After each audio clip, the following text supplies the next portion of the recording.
بسم الله الرحمن الرحيم. الرحمن علم القرآن، خلق الإنسان علمه البيان. الشمس والقمر بحسبان، والنجم والشجر يسجدان. والسماء رفعها ووضع الميزان، ألا تطغوا في الميزان. وأقيموا الوزن بالقسط ولا تخسروا الميزان. والأرض وضعها للأنام، فيها فاكهة والنخل ذات الأكمام، والحب ذو العصف والريحان. فبأي آلاء ربكما تكذبان؟ خلق الإنسان من صلصال كالفخار، وخلق الجان من مارج من نار. فبأي آلاء ربكما تكذبان؟ رب المشرقين ورب المغربين، فبأي آلاء ربكما تكذبان؟ مرج البحرين يلتقيان، بينهما برزخ لا يبغيان. فبأي آلاء ربكما تكذبان؟ يخرج منهما اللؤلؤ والمرجان.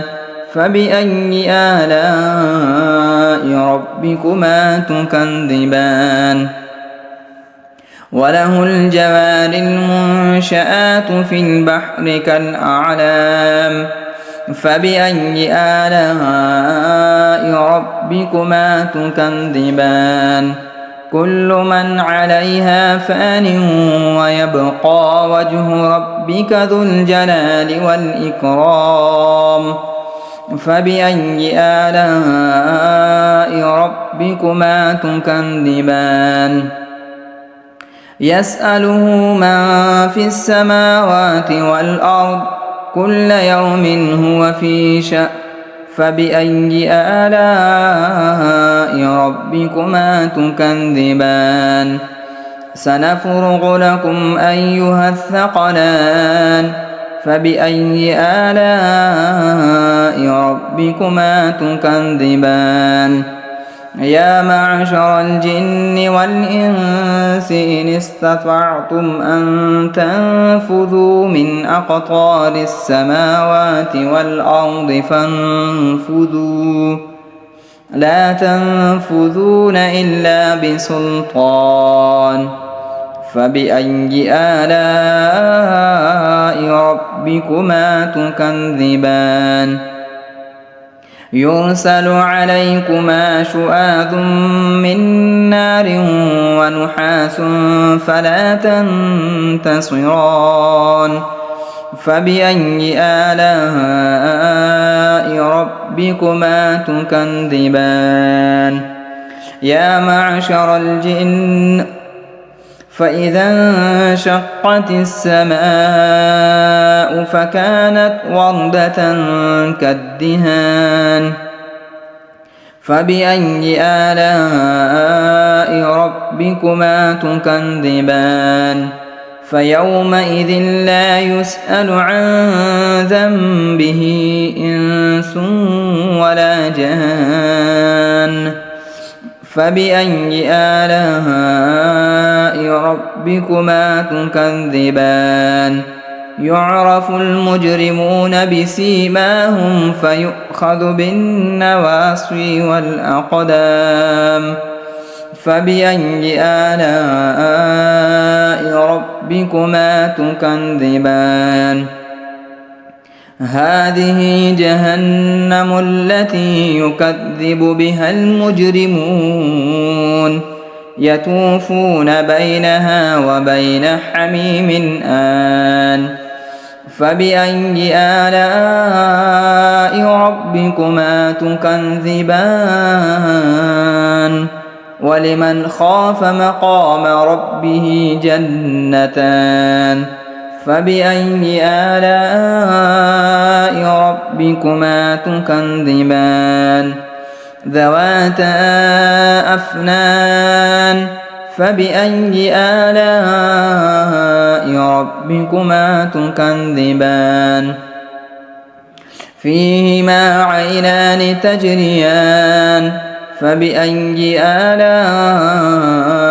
ربكما تكذبان فيهما من كل فاكهة زوجان فبأي آلاء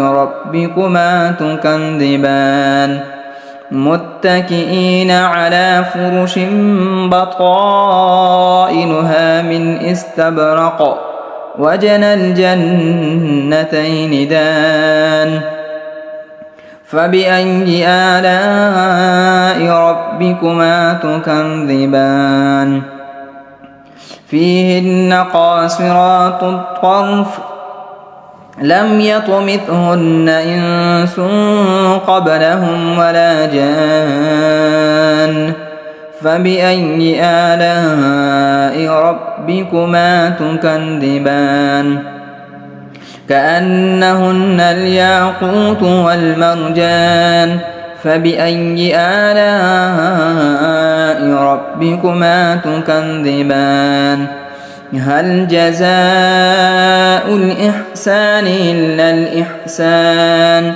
فبأي آلاء ربكما تكذبان ومن دونهما جنتان فبأي آلاء ربكما تكذبان مدهامتان فبأي آلاء ربكما تكذبان فيهما عينان نضاختان فبأي آلاء ربكما تكذبان فيهما فاكهة ونخل ورمان فبأي آلاء ربكما تكذبان فيهن خيرات حسان فبأي آلاء ربكما تكذبان حور مقصورات في الخيام فبأي آلاء ربكما تكذبان لم يطمثهن إنس